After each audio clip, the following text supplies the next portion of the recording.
Welcome to Health Oddity, the show that strips away the jargon and hype surrounding all things health and fitness to help you live a long, strong and energetic life. Lining up at the bar this week, here's Peter Lant, Paul Bassett and James St. Pierre.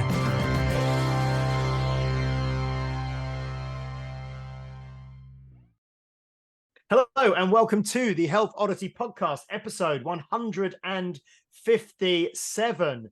We are moving into our fourth year of releasing a weekly podcast every Friday afternoon. And we are joined by a very, very special guest today, who himself has been around for a long time, certainly in the online space, the podcasting, the kind of the YouTube, the content creation, just kind of social media and online omnipresence, which we will talk about in a minute. I will introduce him shortly, but before we do that, let's catch up. We are just myself and Pete today, as Paul is having a well-earned break. Myself and Pete have obviously been on holiday recently. Paul is having a little break now. So how are you doing, Pete? Are you okay? I am. I would say I'm very, very relaxed after my holiday, but I'm not, because we're closing in on the end of the first week back, and I've had to catch up with everybody and do everything. So I'm a bit tired. Yeah, no. When you've been away for a week or two, and then you get back, you know, within that, by the end of the first week back, the kind of the holiday is a distant memory, isn't it? With and it wasn't exactly like a relaxing holiday as well, because we were walking up and down mountains and stuff like that. So it was just amazing. It was really good though. It was really good. The Lake District in the UK. Go. It's such a great place, magical. We're going to retire there because it's fantastic. Excellent. And it's a pity Paul isn't here, actually, because then I can't do the joke that I had prepared about the amount of hair that we've now got on the podcast. Because obviously Paul, as our esteemed guest won't know, Paul is bald without a beard. You're bald with a beard. I've got hair and a beard, and then this man's just taking it. You know, he's just taken the trophy, but. It's almost like he almost is like Michael J. Fox from Teen Wolf from the 80s, isn't it? Yeah, it's got that look, that kind of, I used to love that film. That's one of my favorites growing up. I must have watched that about 50 times.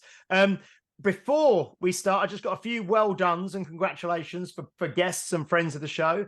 First of all, two former guests of the show, Becca Roberts, who came second at Europe's Strongest Woman last weekend, and Donna Moore, who also came second in the under 83 kilo class. So well done to them. I was watching loads of stuff online over the weekend.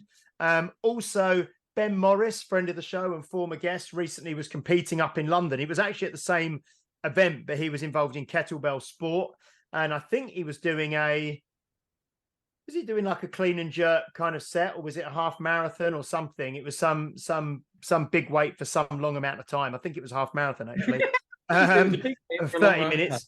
And well done as well to Alex Nicole Bennett, who won her first strong woman contest, Essex Strongest Novice. Well done to her. Well done to Suze Hawkins as well, who won Horsham's Strongest Woman over the last few weeks. And Lauren Emery in the next couple of weeks is going to be competing in the kettlebell pentathlon at the I think it's the English Championships or the British Championships in Northampton, which hopefully I'll be there watching, and then she's going to hopefully go on to the Worlds as well. So lots of good stuff been going on with guests and friends of the show over the last few weeks. Now on to this week. We are joined. We've mentioned his name a number of times on this podcast, and I know definitely when we've had Dan John on as well. We had Alex Salkin on a few weeks back, didn't we, as well? And I think that was actually broadcast from this guest's house, if I remember rightly. We've already been in your house. We've already been in your house. Okay. So welcome to Pat Flynn. How are you doing, Pat? Good, gentlemen. It's a pleasure to be here. Thanks for having me on. Good. Now, for those of you who've been around kettlebells for a while, I suppose kettlebells, but all types of fitness, but certainly kettlebells specifically, you've probably, like I say, he's been all over. I don't just say social media, but kind of the online presence for many, many years.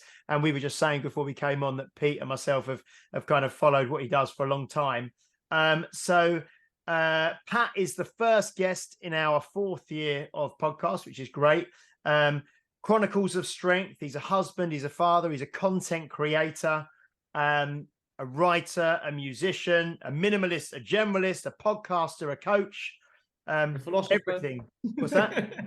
A philosopher as well. A philosopher and a writer about philosophy and everything.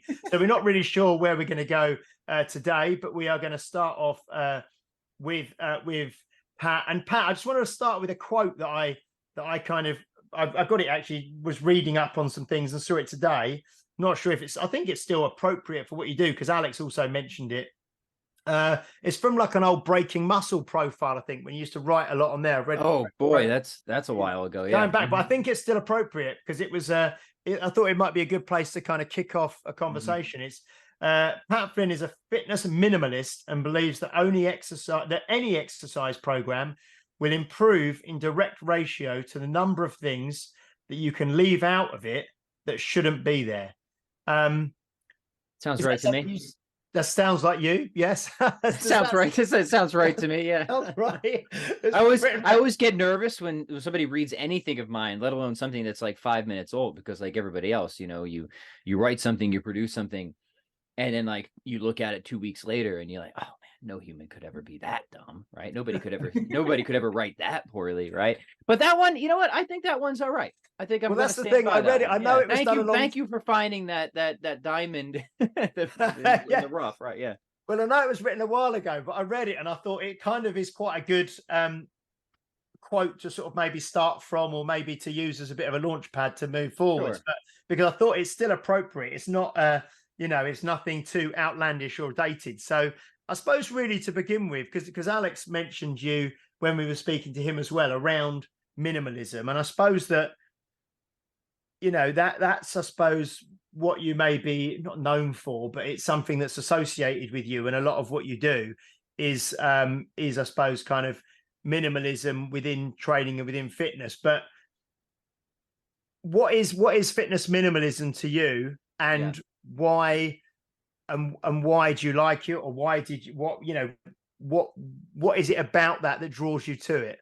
Yeah, good. So my whole approach to fitness for many years now has been kind of founded upon two core philosophical pillars. And those pillars are minimalism on the one hand and generalism on the other. And the way I like to break it down is like this.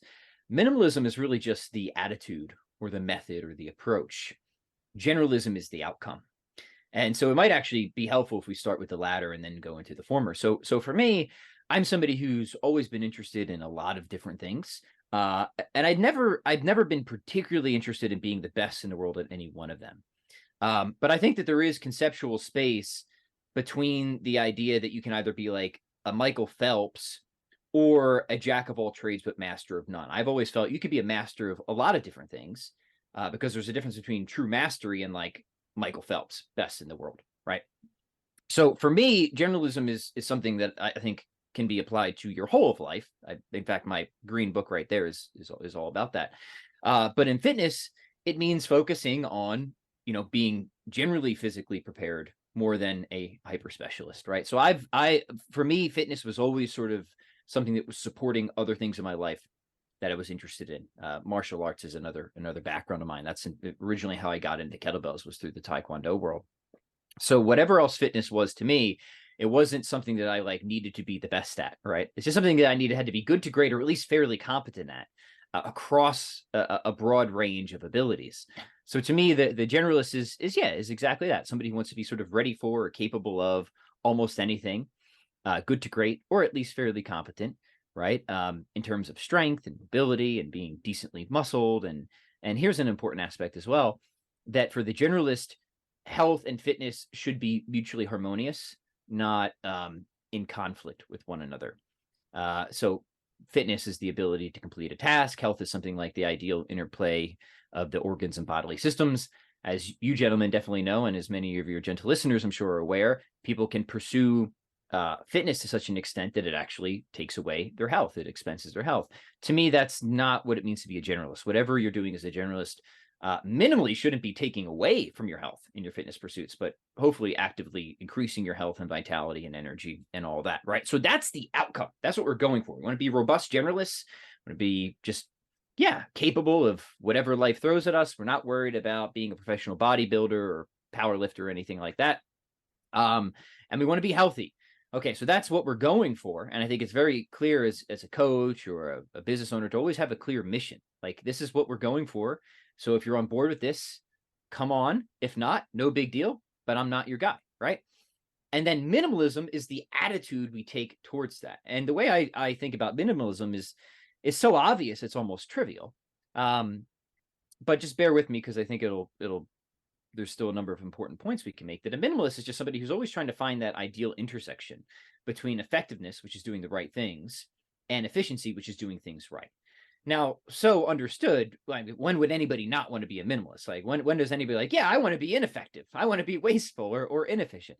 But the problem isn't necessarily what you want, it's what you get.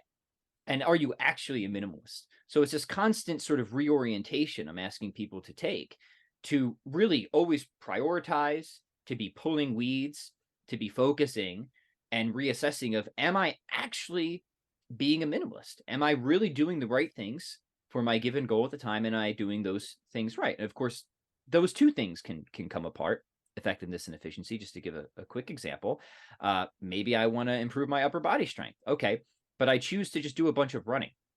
Running's fine, that's great, but it's not very effective for building upper body strength. And maybe I'm really efficient in my running technique and I've got a really well mapped out running plan. Great. So I'm efficient, but I'm not effective, right?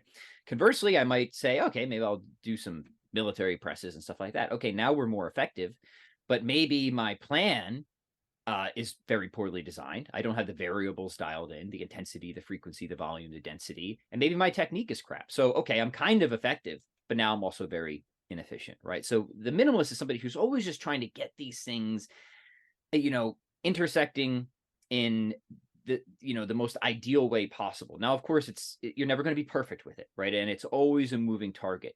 But for me, this is the perspective we should always be taking as we're pursuing our goals and as we're sort of evolving, and getting closer to those goals. Because, as you know, things change along the way. So we constantly have to take another look and always reassess. So does that start to answer your question? I hope. Sorry, it was a long response, probably longer than it had to be. Yeah. No, that's great. And I think it's good because many people can think minimalist training is all just about picking 2 or 3 exercises, and just doing, a couple of exercises. And we had Brooks Cubic on as well from Dinosaur Training, who obviously talks a lot about abbreviated training and, but I think that the way you kind of framed that up to begin with as a kind of a big picture, and actually the exercises are kind of like the last piece of the puzzle, aren't they? But the mindset and the thinking behind the selection and the formulation of why you're doing the exercises is the most important part of being a minimalist. So, and you make a great point. If somebody just thinks of minimalism as doing very little, that's not what I'm about. Minimalism is doing the least that you need to get the outcome, and in many cases, the least is a lot. It's a lot, right? Especially if you've got big goals. It's just not doing anything wasteful. So I would say, put the idea of just doing very little aside. That's not what I mean by minimalism. It's just doing the least. And depending on what you're going after, that could be many hours of effort a day. But the idea is at least it's the most productive type of effort. Yeah, I shared a quote the other day that I think I'm sure it was from Dan. It might have been in his Easy Strength Omnibook or one of his recent podcasts, but it was from I'm not going to pronounce the surname, Henk Kragenhoff, but do as little as needed, not as much as possible, which I suppose kind of ties into the idea of stripping away the superfluous and the unnecessary and the, like you say in your original quote that I shared, where the number of things you can leave out that shouldn't actually be there. And I suppose people do so much stuff, so much fluff to fill time or to feel like they should do this, or they're told they need to do this. And we often talk about it, Pete, don't we, in terms of actually being as minimal as you can, but also, everything that Pat said really is spot on, isn't it? Yeah. Yeah, I mean, from my point of view, Pat's been a massive influence on the way I've kind of looked at stuff. And I read that book that when it came out, the How to Be Good at Almost Everything. And And it was really interesting because that quote you've just said, the master of all trades, no,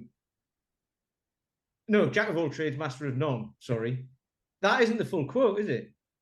Because then it goes on to go, but it's something like, but very often more useful than a master of one. That's right. The full quote, isn't it? So you can become really good at one thing, but you're really good at that one thing. And that's what that book's all about, isn't it? It's like, well, you can become like 99% good at this thing and better than most people in the world. Mm-hmm. Or you can become like 70% good at that thing and that thing and that thing. And then you become more of a useful person. And that was my takeaway from it anyway. And because that's the thing, if you take, say, health and fitness in of itself, that's great. And if you put lots and lots of stuff into that, then work falls by the wayside, doesn't it? And family falls by the wayside. So actually, you know, it's only what you can recover from in that and still live the rest of your life as well. And I've really taken that on board, because I used to be all about work when I worked in an office, and then I was all about myself and family, and then I wasn't making any money, and then it was like, whoa, hang on, how do I do all of this? So that book really helped, actually, because it was something that I thought, I don't know, I suppose in society it's kind of like just graft, and you know, you see it all over the internet, don't you? Graft and hustle and work and all of that. And then you see people like you, Pat, who do all these things, and you think, God, you must be super busy all the time. But then you get to see that you spend loads of time with your family and all that as well. So it was like, yeah, it was a massive influence on me. Yeah, well, thank you. That's I'm really glad to hear that. You definitely got the thesis correct. And I am massively busy, but I'm very good, and this is something I talk about in the book. And it's because I take this minimalist approach of compartmentalizing, right? Like I have certain times for certain duties and projects throughout the day that I live an extremely monotonous lifestyle, right? Like people think that running your own business or being a writer must be very exotic and going to all these fancy, no, I'm doing pretty much the same exact things every single day, right? I wake up at the same time. I have my same morning routine. I do my research. I do my writing. I do my workout. I do my music practice, all that stuff, right? Every single day, certain blocks of time are carved out. But then also importantly to what you say, Peter, like come around 4 o'clock every day, no matter how well or how poorly I've done with what came before that, that's it. It's done. Now I'm going to go hang out with the wife and kids as well, right? And so I have these sort of hard delineations of my schedule that, yeah, I'm extremely busy. You know, it's go from when I wake up until about 4 p.m., right? And for me to get the most out of all that time, I have to be sort of a ruthless minimalist of it with all this stuff. But it's still an enormous amount of work and effort that goes into it. So I'm not doing like this 4-hour work week nonsense that people talk about that doesn't exist. At least it's never existed for me.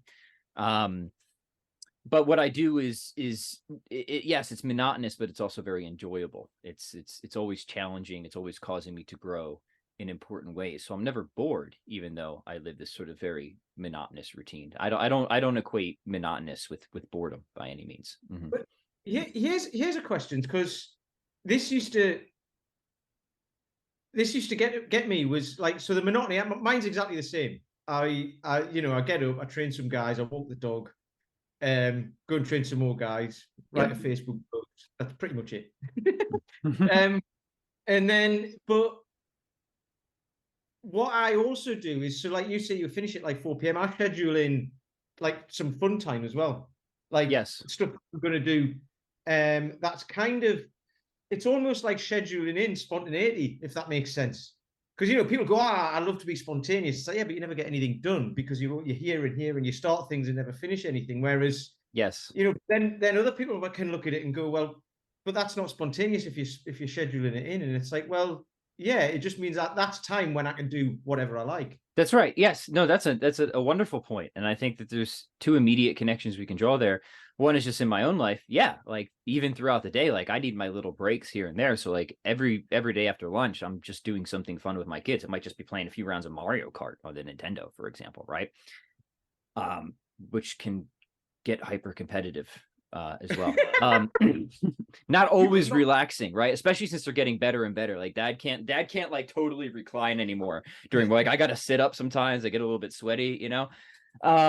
So, but also in your training, right? Like, I think it's very valuable when you have a training plan to kind of have that scheduled, call it a variety day or spontaneity. Like, this is a day where I could just kind of explore, have fun, if you will, different, like whatever it is. Maybe I'm just going to go outside and tumble and practice handstands, or maybe I'll just grab a single kettlebell and just like see what I can make up on the spot, whatever. But yeah, it's spontaneous, but it's a scheduled spontaneity.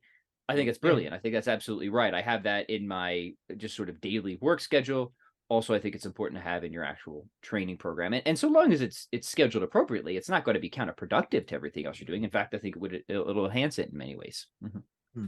I think that's the thing. Some people that we probably all have seen before have lived their life 100% on kind of spontaneity and variety and excitement and whims, and maybe they all of their training is, you know, fun and flowing and do what I feel like on the day, and there's no structure there. So I think, I don't know how you, I mean, this is a big subject we've spoke about a few times, I think, on the podcast, but how do you, I'll be really interested actually into your opinion on how do you view kind of balance and you know, balance through different areas of life. And people talk about work-life balance and balance within training and balance within how you live, because what's your kind of take on that?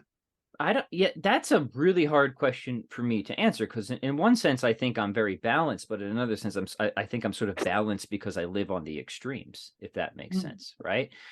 So, you know, I go all in on pretty much anything I do, whether it's the business, whether it's a book project, whether it's time with my family, and I find ways to kind of go in on all that stuff. But it is an all-in mentality, if that makes sense. So I don't know if somebody would consider that balanced or not. For me, it's not. The balance is so ambiguous. To me, it's a matter of, do I have my priorities straight, right? And some things definitely do deserve more attention and more energy and more of your time than others. I think it's, in a sense, admirable to work hard on your business, but I think there's something truly vicious about that if it's at the expense of your family, right? But at the same time, it's all nice and wonderful to spend time with your kids, but if you're not able to actually feed and educate them because you're not working, that itself is vicious, right? So to me, it's a matter of understanding what your obligations actually are, prioritizing and making sure that you're an adult and you get them done. So I'm always, you know, kind of and same thing, like what one day of work every Sunday, like I don't do anything but just hang out with the family, like no business related stuff whatsoever. So I think that's really important too. But all the other days, you know, it's serious work. It's serious work with the books. It's serious work in the gym. It's serious work on the instruments. We homeschool. It's serious work with the children and all that, right? It's serious work with the nutrition, the dieting. It's all very, very serious work. So in that sense, like the ratio of serious work to rest is like very much skewed on the side of serious work. But I think that at least as far as I can tell, we've got our priorities pretty well worked out. Nobody's perfect, right? There's always times I look back and like, I should have allocated more time here or there or stuff. So it's always a work in process. I don't know if somebody would call that balanced, but it certainly seems to have worked for us. Yeah. Can I just so how many children have you got, Pat? Just out of interest. I've got 5. I thought it was about 5. Yeah. So 5 children, all homeschooled as well. That's right. Yep. Wife is home. Yeah. Uh-huh. Yeah. No, I think one of the words you used earlier, which is really important, with regards to the discussion around balance that we're having, is you said about compartmentalize, you know, and the fact that you can have these pockets of time where you are 100% all in on the writing or the music or the training, or, you know, being with the kids and homeschooling and everything else. And I think is that around sort of structure and discipline? Is that kind of something that's important when trying to manage things like that? Because yes. Yeah. Okay. Yeah, yes. Yeah. And environment as well. You know, part of the idea of, you know, just getting things done is having the external structures in place, right? External time structures. Like I know from, for example, once we're done with this podcast for an hour, that's my weekly guitar lesson. Because I have a coach and everything that matters to me. I think it's extremely important to have coaches. No matter how good you think you are at something, you need to be pushed by somebody else always, right? And that's scheduled every single time. I've got my time for writing. I've got my time for working out. And not just that, but I have a space for each of you. Like I'm kind of weird. Like if you follow me around throughout the day, you think I'm probably a little bit weird, right? Because I have like this space here where I do my podcast is not the space where I work out or do my writing or that, because there's something about me, and I think this is the case for a lot of people, that you get certain signals from your environment once you get into routines. I'm in like it's how this is why they tell you to reserve the bedroom just for sex and sleep, right? Because if you start doing other stuff in the bedroom, your mind gets confused and it can mess up your sleep patterns, right? And same thing. So like, okay, clearly we make strong associations with environments. I want it to be that like when I'm in this environment, my brain automatically focuses. It knows this is where we do a reading, or this is where we do a writing, or this is where we practice nothing else, right? Especially if you're trying to do a lot of things in life, I think you need those special spaces. Like this is how I think extreme you need to be with compartmentalization, not just time, but literal physical spaces, or at least a change of scenery. I don't know, maybe you just turn 90 degrees when you switch tasks or something like that. If you don't have all the rooms out, something like that, right? Because I think that created a big problem for many people when people were in like lockdown and things like that, because suddenly everyone was living at home, working at home, homeschooling for the first time. Yeah. Obviously it's something you do, usually, but homeschooling for the first time, maybe trying to train at home. And everyone was at home for the first time, mum, dad, kids, everything's going on at home. And that was a real challenge, obviously, for lots of people. Yes. To be working where you live, and obviously many people now, a few years later, are kind of still in that kind of a hybrid working environment where they're working from home more now than they were previously, or maybe 100% still. So yeah, I think that environment, that separation, that like you say, physical physical compartmentalization, and also kind of mental and emotional compartmentalization. It's a tough word. I always trip over it too. I've been saying it for years and it still never comes out right. Yeah. Yeah. So yeah, that's fascinating. And yeah, having so much on your plate and so many plates that you're spinning yourself, it's really interesting to hear that you've got. I've watched some of your videos as well. And when you're training, some of them, I don't know if it's actually where you train or where you film your videos out on kind of like a deck. Yes. It's just right out back. Right. Mm-hmm. Yeah. And is that where you actually train? No, and no, record it's not. videos? That's where I film my videos. But generally, I prefer to train at the gym for this very reason. Like I'm at home so much that for me, it's better to have a training place that's outside of the house, because I'm generally at home. So like when we go just to the local Y most of the time, but I don't film there because it's it's weird putting other people on camera, right? So I just film the workouts at home for the purposes of demonstration. But my actual training is at the Y, because once I step into the Y, I know what I'm focused on, right? Whereas at home, there's a million other things going on. So no, yeah, for me, it's right in line with everything we've been talking about. I have this specific environment where training happens, and it's not at home. Now, look, push comes to shove. If we can't get to the Y, I'll get it done at home, and I'll go out back with the kettlebells or something like that. But the vast majority of the time, I'm not training at home. Yeah, no, I think that there is something that, like you say, switches on in the mind when if you are going to train at a facility, at a gym, and you walk through the door and immediately, I'm here to do this, and then when I've done this, I'm going to go back home. So I think that kind of structure is so important. How do you find that, Pete? Because you obviously you teach your classes outside, but you train at home, don't you? Is that something that you manage? Okay. Yeah, I live in a 2-bed flat, so I haven't got all the rooms available that Pat's just been talking about. So I could get really angry about that and say, how dare you? It's like, it's like people who say about David Goggins. It's like, well, if I didn't have a job, I'd be training all day as well. And he turned around and said, no, you wouldn't. But anyway, I've got all those rooms. I could get angry about that. How dare you? How dare you with your big house and everything? But like my living room's quite big, and it's done in sort of bits. There's like a dining area here and a seating area over there, and I've got a bit there, which is my bit.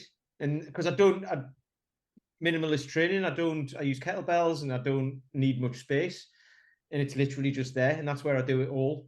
And that's there, and then I work here, and I sit over there, and that's it. And it feels nice when I'm over there. I'm not thinking about work. When I'm over here, it's podcast and stuff. When I'm over there, I train. So with what Pat said there about, even like turning this way or turning that way, and it does change your brain. And years ago, I would have thought that was a load of horse poo.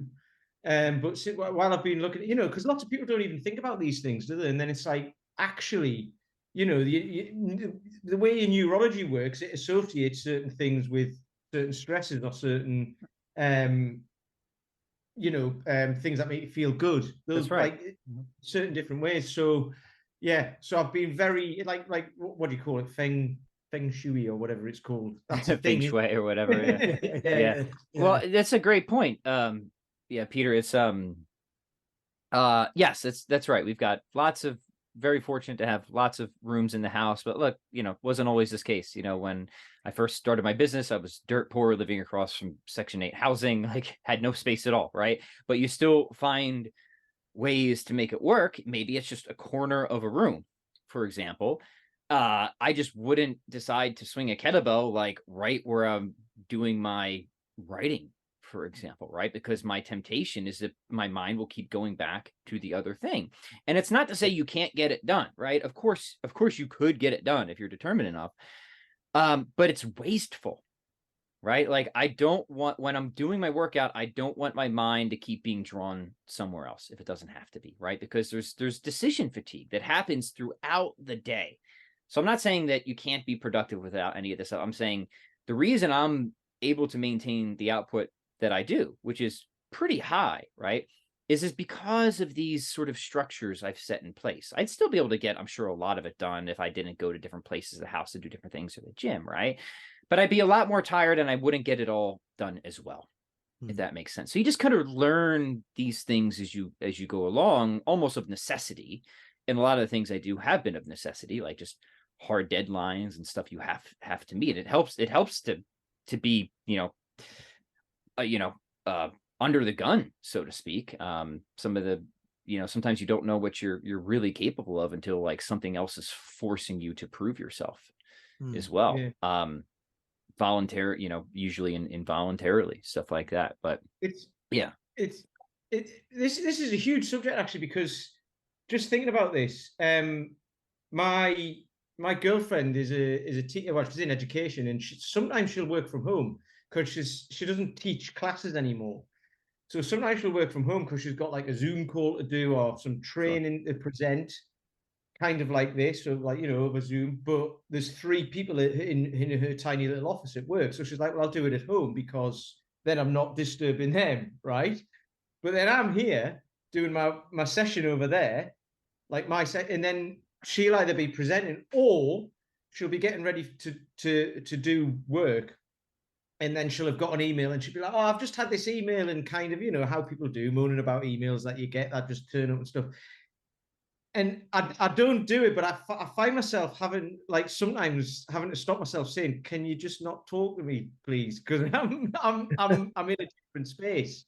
So when I'm on my own, when she's at work, it's fine. But when on those days, which doesn't happen very often, and it's not a criticism or anything like that, by the way, if she's listening, which she won't be.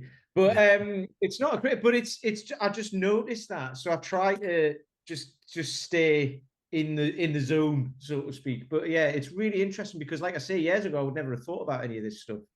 But the more I think about it, and the more like listen to people like you who talk about it like in this way, it makes huge sense.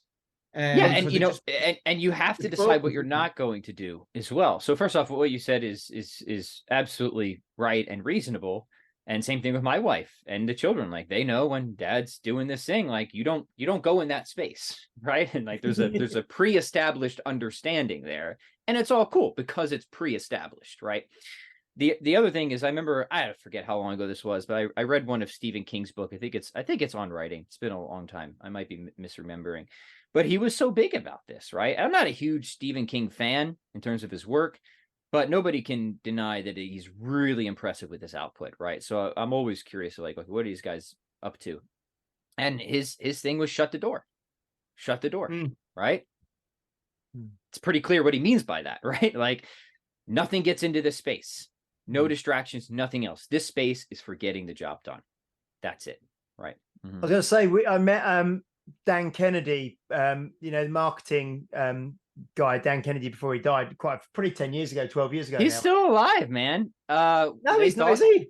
They thought he was going to die. He was in hospice, and then he had like a legit miraculous recovery. Like, I'm virtually certain that he is still alive, right? Okay. Like, he literally wrote his deathbed letter, but then from hospice, no kidding.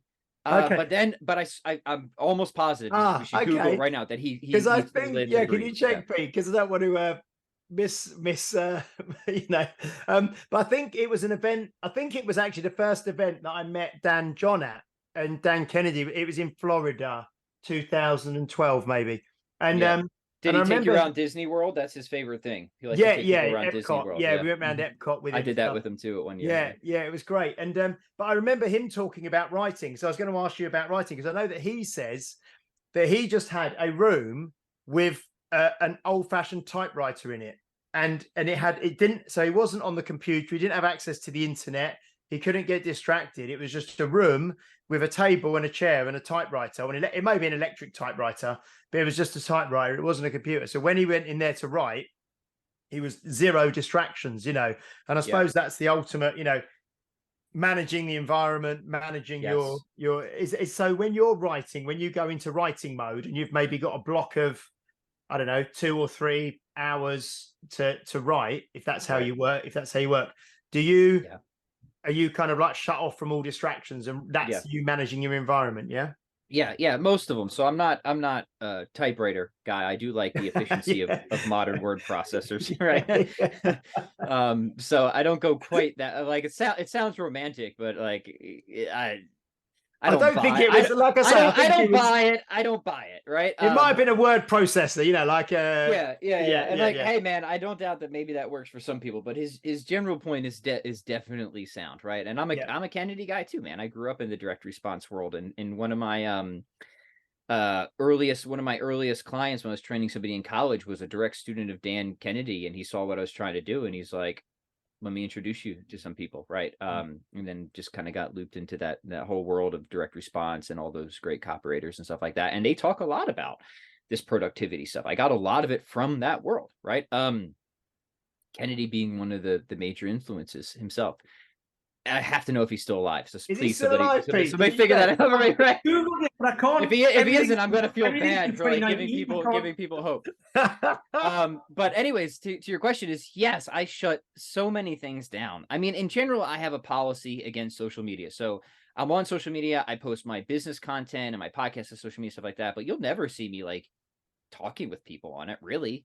I'm not ever engaging in threads or arguing back and forth with people, because I have a pre-established policy that Pat Flynn never does that stuff. Because for me, it is, however useful it might be, is so limited compared to how my time otherwise could be spent, right? So I refuse to ever get drawn into social media back and forth like that, right? It's just a strict policy of mine. Like, that is almost never violated, right?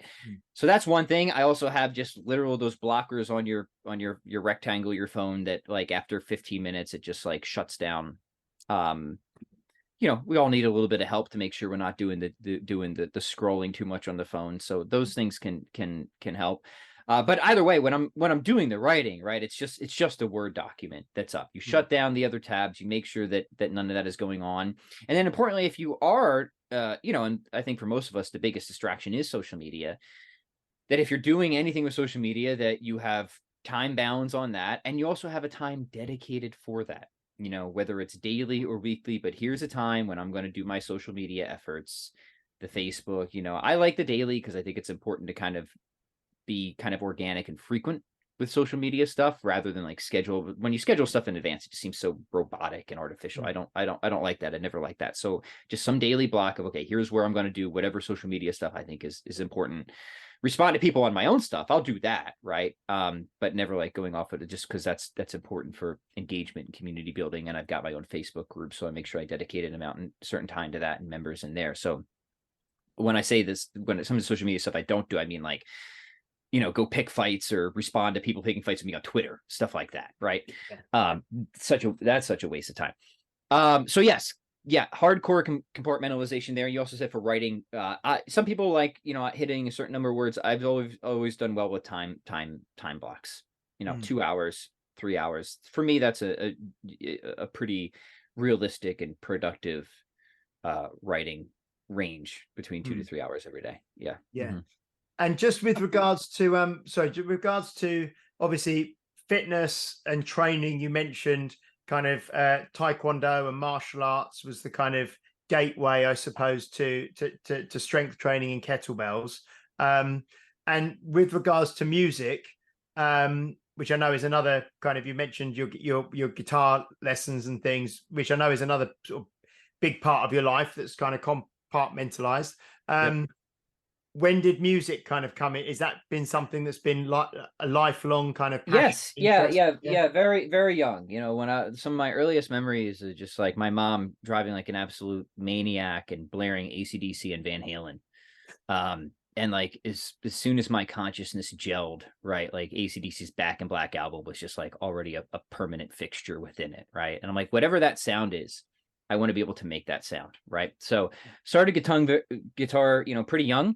Always had great instructors. Oh, you know, originally I always thought I was going to be writing or music professionally, what I was going to do. And it ended up being more the writing, but music has always been there. I'm in a band, so we gig around a lot in the Milwaukee area. Also produce a lot of my own music. Offers no economic benefit to my life whatsoever. It's just a pure source of joy and challenge and creativity for me. But it's also been important in terms of like, there's certain things you learn from a musical education and musical discipline that absolutely spills over to other areas of life. I mean, so much of the principles in the gym, I realized I sort of that I think helped me be successful. Because for people to know, I was like that typical former fat kid, right? Like I grew up in a really unathletic, out of shape, overweight. That was my whole thing until high school. Decided to get my life together. But I had these principles that I did have from music that I realized translated really well. Like I kind of just like got it when it came to learning fitness, because I had this in the background, at least in a general sense, principles of discipline, focus, progression, all that sort of stuff, right? Even principles of fluctuation and waving intensity. And so like there's a lot of structural similarities there. So there was a general background help of being kind of formed in a musical way that definitely gave me certain advantages when it came to fitness or starting my own business or anything else. So I've come to see enormous value in a musical education, hence why I'm forcing all my kids to learn. Fortunately, they all like it, right? But to learn piano and start early with a musical education and perform. Right. That's another thing, like, you know, really being able to just get up and get on the platform, so to speak. Right. And just it's just you, and you either pull it off or you don't. Right. I think that's a really valuable thing to train for and actually do. Because I suppose that's managing nerves and managing state, isn't it? And absolutely, arousal and all that kind of stuff that can be tied to sport and training and music and performance and all those things. Yeah. As any athlete or musician will tell you, it's one thing to like have something nailed perfectly in your bedroom closet on the guitar. It's another thing to pull that off even at 80% proficiency when you're standing up and there's wind and weather and you're sweating and there's all these people looking at you, right? That's totally different. Nothing can really adequately prepare you for that. It's only something that you can get good at by doing it, right? Yeah. Sorry, Peter, you wanted to say something? Yep. What's it like on stage? I've seen some of the videos of you doing this stuff actually on stage. It's great. But what's it like on stage? So you must make mistakes, right? Oh yeah, absolutely. I'm human. Yeah. Because even like I remember watching a Marcus Miller video once years ago, and he's like obviously ridiculously good on the bass, and he's been playing it his whole life, and he's what's he in his 60s now or something. Yep. Mm-hmm. And he still makes, you still see him make mistakes, but he doesn't stop and go, oh sorry. He just carried on, and Yes. you hardly even notice it. And there's even an old clip of Bob Marley. I think it might be his bass player, he like plays a bum note. Yep. And Bob Marley starts singing, "Watch what you're doing, watch what you need." Yeah. That's what you do. So I have a whole philosophy of mistakes. It's really important as a performer. Like you better be thinking about how to navigate this. Because look, I don't care how good you are. If you are not a robot, even if you are a robot, but especially if you're human, mistakes are going to happen. Yeah. So how do you minimize them and how do you navigate them when they occur? Especially for the band I'm in, like we play some pretty damn tough stuff. We're doing a lot of Van Halen. We do some extreme, and any guitarist, and like I try to be faithful to that stuff. We've got everything from Eruption to Get the Funk Out on our set, like which demands a lot of me, a lot, like right at the edge of my abilities on a lot of this stuff. And so like when those songs come up on the set, like swallow hard, especially if it's like cold out because we're in Wisconsin and your hands are kind of cramped. What do you do? Well, the first thing you do is like you practice the hell out of this stuff as much as you can before any performance, right? There's nothing that's ever going to replace that, right? That you just have as much deep muscle memory and competency as you can in that controlled environment before you get to the wilds of live performance. But then you have backup plans, right? Now, the first thing is when a mistake happens, and this is something my old instructor taught me, but it's something that even Eddie Van Halen himself said. He's like, if you hit a wrong note, hit it again and hit it with even more force and just make it seem like you meant to do it, right? And if you're a guitarist, there's little tricks. If you hit a wrong note, hit it again and start to bend it and bend it and bend it till it sounds like the right note. And then it makes it seem like you knew what you were like. So or hit the whammy bar and dive down till you get back. There's all sorts of like recovery tricks that you learn as a guitarist where if you do them well, you can kind of catch yourself, even if you're playing without a net, if that makes sense. And the vast majority of people are never going to know the difference, right? Some purist out there might be like, okay, you didn't totally nail that, but that's like one person at most in the crowd, right? The vast majority of people are like, that's awesome, man, right? So you gotta have the confidence. As soon as you say, oops, sorry, or somebody's calling you out on stage as a band member, that's not good, right? You don't want to do that. You have to have the confidence and you have to have these kind of ways that because mistakes are going to happen, that you can recover quickly from mistakes. And I've got a whole bag. Every person who's been doing this in music has a whole bag of tricks for covering your mistakes are going to happen. And then, you kind of understand like, okay, here's a section of a tune that like, I've got like an 80% stick rate on when it's live, right? And that's just as realistic as it's going to get, right? Just because of the various. So like, what can I do to like make sure that like my probabilities are at least? And sometimes it's simple things like, like when I play, I hold my guitar pretty low, because like that's what the cool kids do, right? You shouldn't do that because mechanically it's bad. You should hold your guitar like a nerd, but that doesn't look cool, so I hold it low.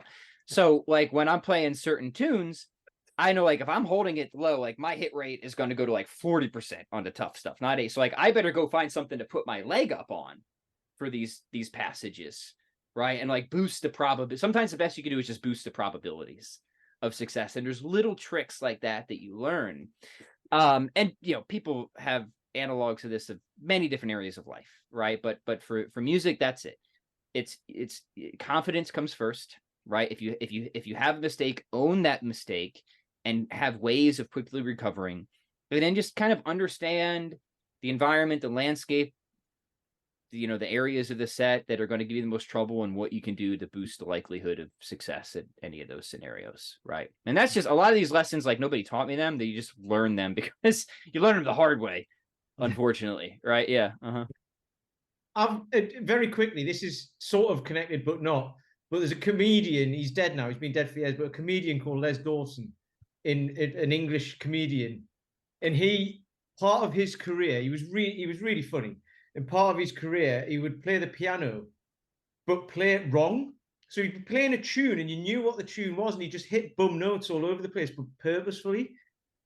Which, I remember years ago, people would say that's harder to do than actually play it properly. So if you have some of your spontaneity time on YouTube, just look up Les Dawson because it's hilarious. I'm going to put a note down there for that. Actually, that sounds great. Yeah. Les Dawson playing the piano. It's honestly, it's brilliant. You might even be able to incorporate it into your show. I got it. Thank you. Yeah. Very. So Pat, what we'll start to kind of wrap up. Unfortunately, I mean, it's been amazing talking to you because I know you've got your guitar lesson coming up, I think, after this. So, but maybe we can speak again at some stage because I know we've. I would love to. Yeah, we've kind of had a nice overall introduction to you, which has been fascinating. But we've kind of picked bits and gone kind of all over the place, which is amazing. From just I suppose just a more practical question for you that I'd just be in terms of your own training now, being a minimalist and a generalist, and having the experience that you have, and being as busy as you are. What does your kind of training week look like for yourself now, in terms of the amount of time that you actually train, in terms of days per week and the time, and is it more kettlebell complexes and things? I mean, for your actual training where you're at now, what does that look like for you? Yeah, the structure has been generally the same for many years. What switches really is just the amount of volume I'm doing, depending on how many other obligations I have in life. I find that volume's kind of the variable that needs to be adjusted, most frequently. And like, it can be very simple. Like sometimes in busier, more demanding times of life, I just have 2 really intense training days per week instead of 3, for example, right? And usually sometimes that's just it. So it's like, I always kind of like to talk about it as like being a pyramid. If you can imagine like the food pyramid at the bottom, there's like the vegetables of fitness. That's just walking and mobility. That's every day. That's stuff that you can get the whole family involved in, walk with your wife and kids, and that's a good thing to do, right? So do that every day, and that's cumulative. Do it throughout the day. Take your walk in the morning, lunch, evening, whatever. Do your T-spine mobilizations, all that good stuff, right? I'm sure your gentle listeners are familiar with all that good stuff. So do that every day. Then in the middle, that's your sort of, strength and hypertrophy efforts. That's the 2 to 3 days a week that I'm talking about. Always kind of trying to hit between the 10 to 15 hard sets per major muscle group and movement pattern per week. I'm a basics guy, right? I think that I really like the idea that mastery is not moving away from the basics. It's just deeper into them, really owning them. So I'm a basics guy. Push, pull, hinge, squat, carry. Right. And then at the top of the sort of pyramid, that's where you have the metabolic conditioning and the complexes and stuff like that. For me these days, it's like 1 to 2 days per week. Sometimes I do it after the strength training, sometimes on separate days. And 15 to 20-ish minutes I find is really perfectly sufficient for that type of work. And with a structure like that, I find that it's very, very easy to fit that into an otherwise very busy lifestyle. And it works well. I don't know if you're going to go like set any major world records with it, but that's all right. That most people aren't too concerned about doing that anyways. So in terms of your strength and hypertrophy stuff, like you said, the middle section of the pyramid, where you would presumably you're going to go to, like you said, the local Y or the gym to do it. Right. Does that look like, is that mainly kettlebell, or is that barbell stuff? It's a mixed modality. Yeah, I'm a big fan. So even though I love the kettlebell, obviously, I've always been a guy of like, hey, if there's a killer app, use it. Right. So like, I love kettlebells, but look, when I do my deadlifts or rack pulls, I'm using a barbell. Right. Now at the same time, I think the kettlebell is great for anybody who just wants to have a very minimalist, if you will, setup at home, where the thing about the kettlebell is it's really broad in what it can do, but it's also still sufficiently deep, right? It can cover the strength, the hypertrophy, the mobility, the conditioning, and it can get most people, most of the time, all the depth they could ever want from those things.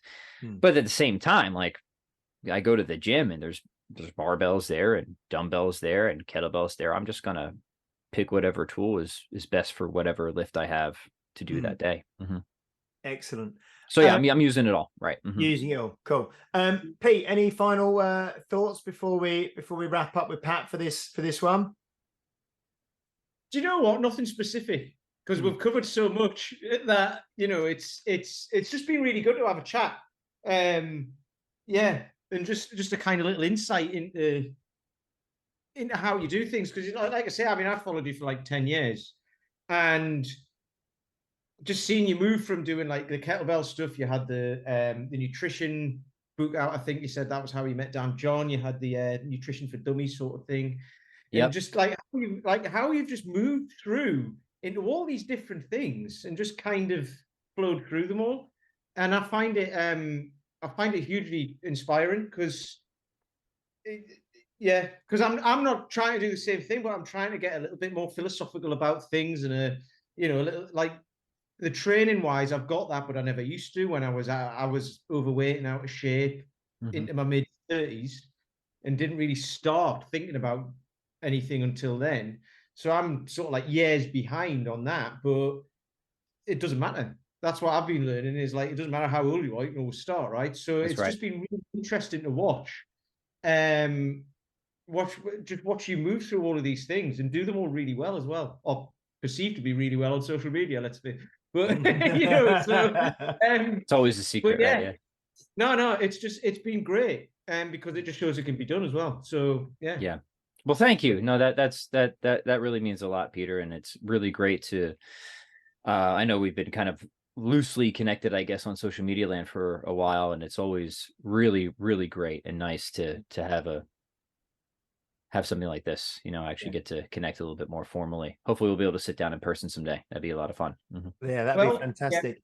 Pat, so if people who are listening, because not a lot of our listeners are not kind of fitness people or trainers, they're everyday people who may not be familiar with you prior to listening to the podcast. What's the best kind of way for people to continue to maybe follow you and to find out more? I mean, what platforms are you most active on? What's the best place for people to go? I'm on all the major ones, but the easiest way to get linked up with all of it would be to get on my email list. That's where I think I share the most content, and people seem to get a lot out of it. So if you go to the website 101 kettlebellworkouts.com, 101kettlebellworkouts.com, that'll give you a nice free, it's a PDF of literally 101 kettlebell workouts, totally free. That'll get you on the email list, and then you'll get an email like pretty quickly that will have a link to like my YouTube and my Instagram, and you can link up with any of those you want after that. Excellent. Perfect. We will put that in the notes when this goes out. That'd be fantastic. Yeah, thanks so much, Pat. It's been great talking to you. And like I say, I as well been following you and watching your stuff for years. And to we've obviously had Dan on a lot, and I know you do a lot of work with him as well. Yep. And you're close with Dan, so it's great to finally get you on the podcast. And like you say, hopefully we'll do it again in the future, and maybe have something. I love the conversations that are flowing and open and could go anywhere, but maybe we'll have something a bit more directed in the future, around a certain topic that we can decide between us. But no, that's fantastic, Pat. Thanks so much for being on. Hope your guitar lesson in a minute is fantastic. I hope so too. I did my homework. I try to be a good student, so we'll see. Okay, so thank you very much for everybody for listening. We are now, like I say, into our 4th year, and what a great way to kick that off with Pat as a guest. Please do like, share, subscribe, leave a review if you're listening or watching on a platform that allows you to do so. And if you would like to come into the Facebook group, just go onto groups in Facebook, search Health Oddity, and one of us will let you in. We will be back next week. I think we'll be back with Paul as well, and we will be able to give you some stories and some updates from the Britain's strongest disabled man and woman that Pete and I will be at this weekend. Yeah, we said it a few weeks ago, because, but next week we'll have an update on it for you. So yeah, thank you so much, everybody, and we will see you next week for episode 158. Bye-bye. You've been listening to Health Odyssey with Peter Land, Paul Bassett, and James St. Pierre. To get your regular fix of hype-free health, you can subscribe and leave a review wherever you get your favorite podcasts.